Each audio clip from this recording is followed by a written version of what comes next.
Here's a number that should stop you in your tracks. In 2023, global venture funding dropped to 285 billion, nearly half of the 643 billion peak in 2021. And it hasn't fully bounced back. We're in a new era of investing, and if you're still pitching like it's 2021, you're going to keep getting a no or a pass. But here's the thing.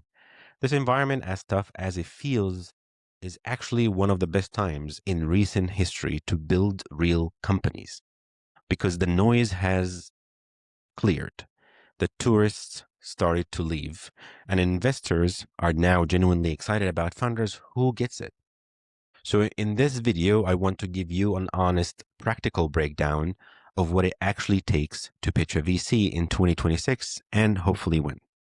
Let's get into it. So whether you are a pre-seed approaching your first raise or getting ready for a seed round, this is probably for you.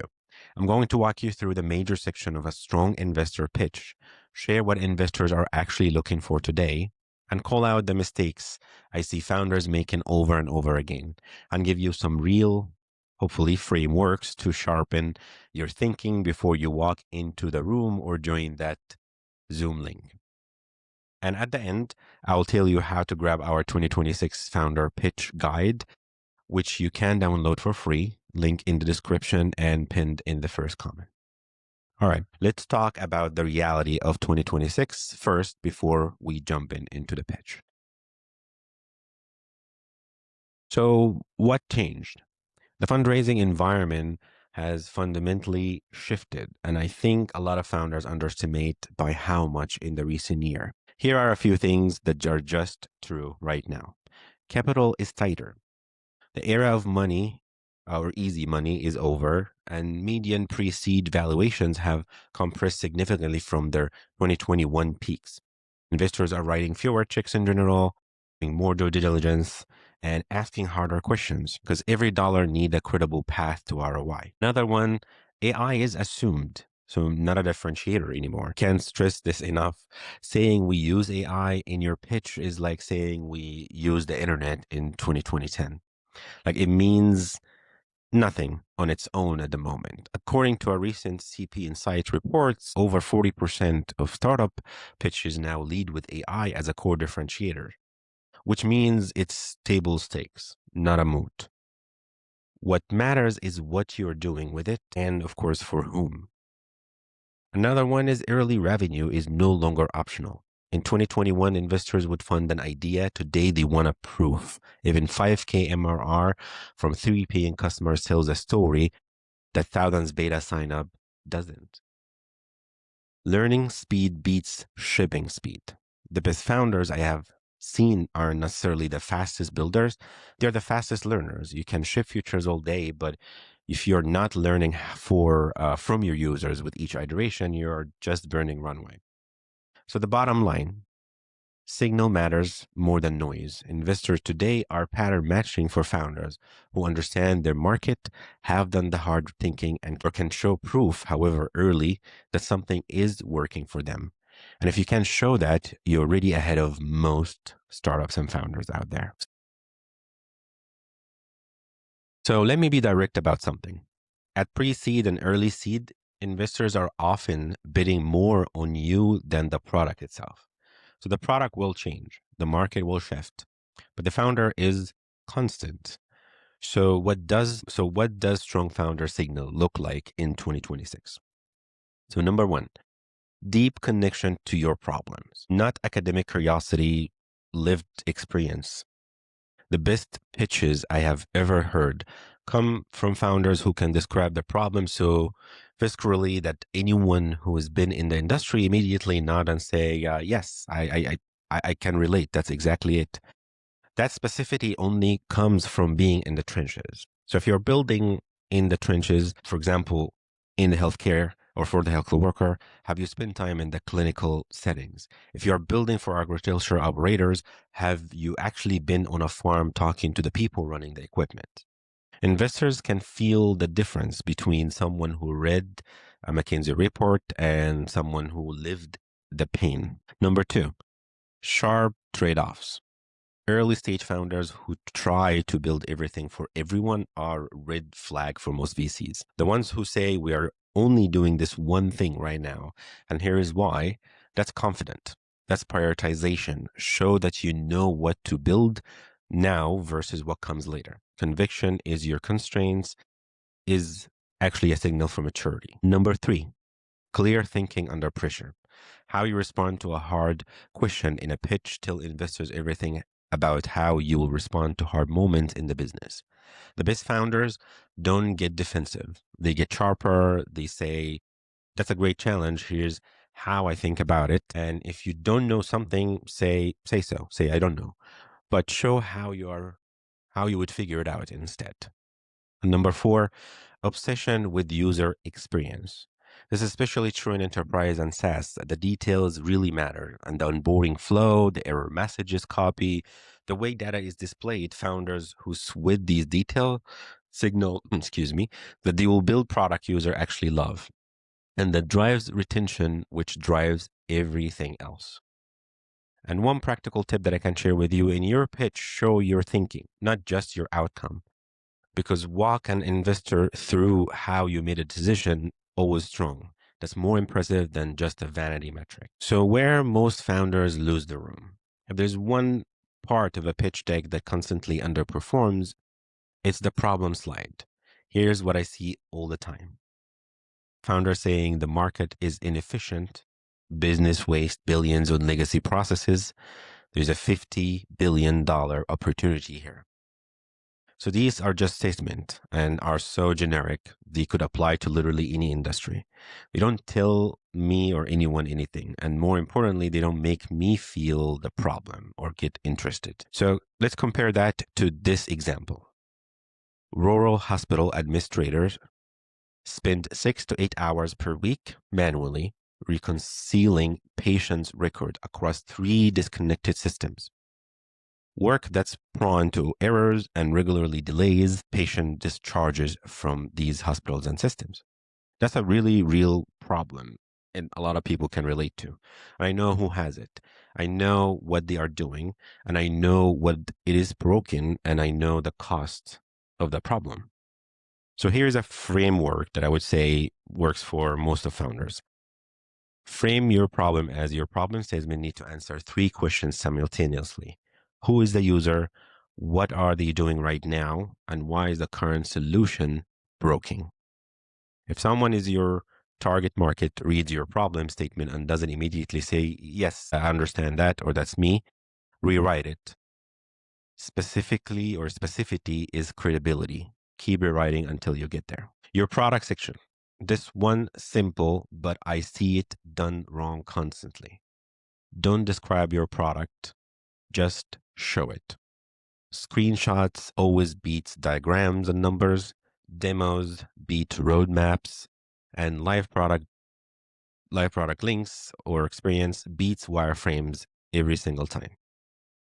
If I'm an investor and you show me a working product, even rough, even early, my brain immediately shifts from could this work to how do I help this succeed? That's the mental shift you want to trigger. When you're thinking about what to show, focus on 3 things. The one core workflow, really important. The single job your product does better than anything else, not 5 features. One, if you nail this, everything else can flow. Just pick the one core workflow.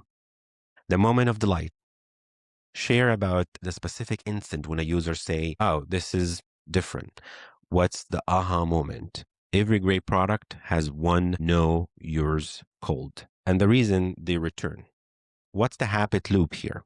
What pulls a user back tomorrow and next week and next month?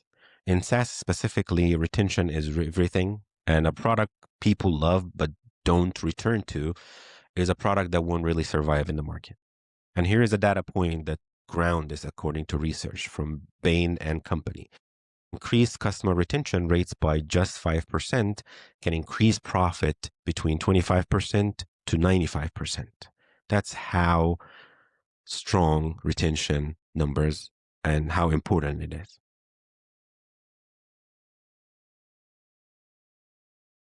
So I want to spend a moment on AI strategy specifically because this is where I see the most buzzword heavy, low substance thinking in pitches right now. When investors ask, how does AI create value in your product? And you answer, we use LLMs to generate insights. It's not an answer. That's a feature description. Here's the question underneath. What would break if the AI weren't there or didn't work well? Strong AI strategy has clear ownership. There are three things you need to define. First, what is automated? What does AI handle entirely without human input? Second, what is augmented? Where does AI where does AI assist but a human makes the final call?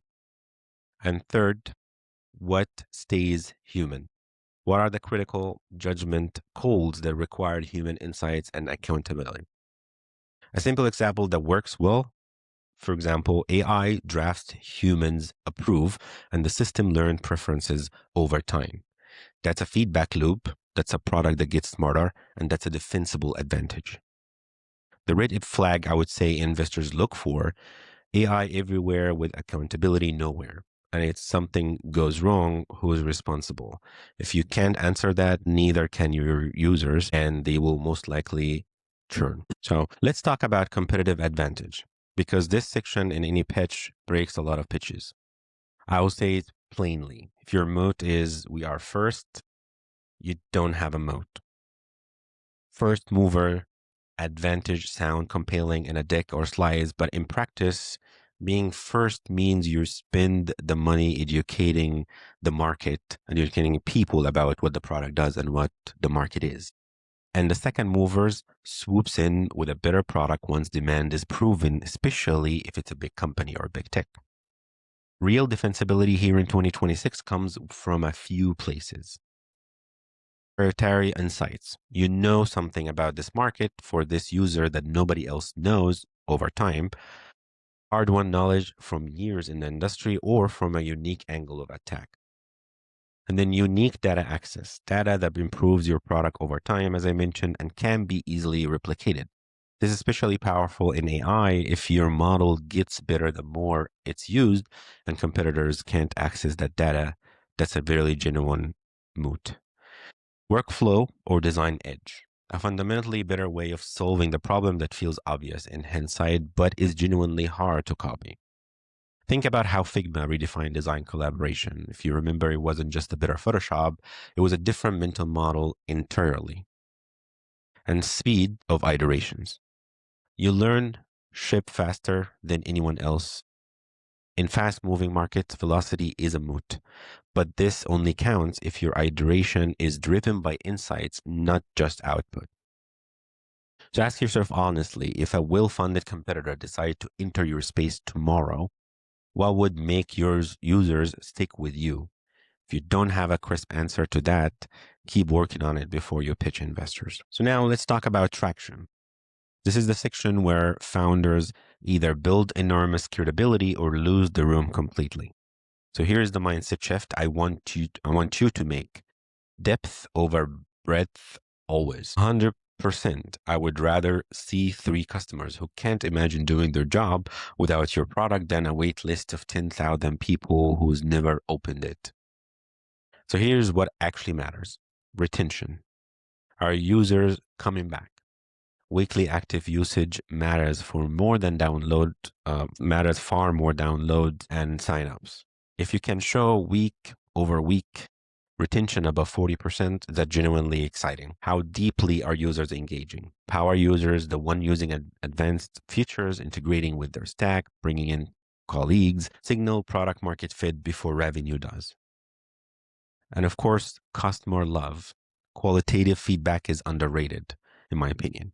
Will your user be upset if your product disappeared tomorrow? That question, sometimes called the Sean Ellis test, is a leading indicator of real product market fit. If 40% or more say very disappointed, you're onto something here. And of course, very important, revenue, even small. Someone paying you anything, $99, $500 a month, is signal that worth more than 1,000 free users or pilots. It's validate that the problem is real enough to open wallet and get paid for. Be honest about where you are. If you are pre-revenue, say so, and show the leading indicators that give you confidence. Investors respect self-awareness for more than inflated metrics always. Two more sections founders constantly underthink: business model and roadmap. So in the business model, I would keep it simple. Complexity here is not sophistication, it's confusion. And I see that with a lot of founders who have a lot of experience coming from this industry. Answer four questions clearly and simply. Who pays you? What specifically are they buying? And who is the economic buyer? Is it the user, their manager, the IT department? And also, why now? What's changed in the market, in regulation, in technology, that makes this problem urgent to solve today? That last one, why now, where great founders I would see really shine. The best companies are almost always built on a timing insight. Stripe built on the iPhone app explosion, Zoom built on the shift to distribute work and remote work. And what is the equivalent for you? What's the tailwind that makes your solution not just smart, but necessary right now? And on the roadmap, please resist the urge to show a 3 to 5 year fantasy timeline, because investors don't believe them and founders really execute them. And there's always going to be delays and change of plan. They are mostly distractions. Instead, I would answer three things for the next 6 to 12 months. What will you learn? What hypotheses are you testing? Or what will you prove? What specific measurable milestone shows you're on track? And what unlock your next round? What signal will de-risk this business enough that your next investors say yes? That's it. Stay focused on what you can control and prove, and skip the 3 to 5 years fantasy. All right, practical stuff. How do you actually get in front of investors? Cold outreach, of course, still can work. That's the first option, but only if it's sharp. Like, don't send a generic, I'm building an AI startup in a 50 billion market email and goes, usually these emails get no responses or go to the archive. What gets read, a one paragraph intro that clearly state your problem, who has it, what you have built, and why you are the right person to build it. That's it. Make it skimmable in 30 seconds. Second, warm intros still matters, but they're not as gatekeepery as they used to be. Many early stage investors, including myself, especially those focused on non-traditional founders, are actively looking for outreach from people outside their existing network. Do your research and find investors whose portfolio and thesis aligned with what you're building. Personalize your outreach, of course, to them. And then third, let's talk about what to send. A short deck, slides, or a product link, ideally a live product or a strong demo video, a clear specific problem statement, and an answer to why now? What makes you the right founder for this problem at this moment in time? Don't send a 40 slide deck. Don't send a 10-page executive or investor memo. Send something that can be absorbed in 5 minutes and make someone want to learn more about what you're building. And one more thing, be ready for the conversation, not just the pitch. The best investor meetings feel like more of a dialogue and discussion, not a performance. Ask questions, be ready to answer questions, listen. And the founders who leave the best impressions are the ones who treat the meeting as the beginning of a relationship, not a transaction. Very important, and I can't repeat it enough. Not a transaction and not a sales call. It's a long-term relationship to have with their investors. So before I wrap up, I want to share a little about what we're doing at Indy Pixels Ventures. Because if you're building in spaces that often get overlooked, I want you to know that we exist and would love to talk to you. We invest in early stage enterprise, AI, and SaaS startups, but with specific focus. We back founders building critical tools for industries and regions that traditional Silicon Valley capital tend to usually miss. Healthcare delivery in rural area, agriculture and food systems, infrastructure and logistics, locations and workforce development, enterprise workflows in general in overloaded industries. We are a fund built around the belief that the most durable, high-impact companies are often being built by non-traditional founders, people with deep domain expertise, real user relationships, and a mission that matters.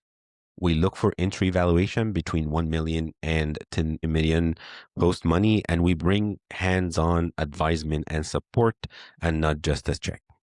So if you're building something in one of those spaces and what I have shared in this video resonate with how you think about building, we would genuinely love to hear from you. You can find our application and more about how we work at indypixels.co. Now, I put together a full 2026 founder pitch guide that goes deeper on everything I talked about today. And if it's completely free, it is practical, and it's built specifically to help you think through your pitch, tighten your story, and walk into investor conversation with more confidence. Check the link in the description or the first comment below. Fill out a quick form and it will come straight to your inbox. If this video is useful, please drop a like and share it with a founder friend who's getting ready to raise, and subscribe if possible. We're going to keep putting out real, honest content for builders who are doing the good and the real work like yours. Please go build something worth defending, and we will talk soon. Thank you.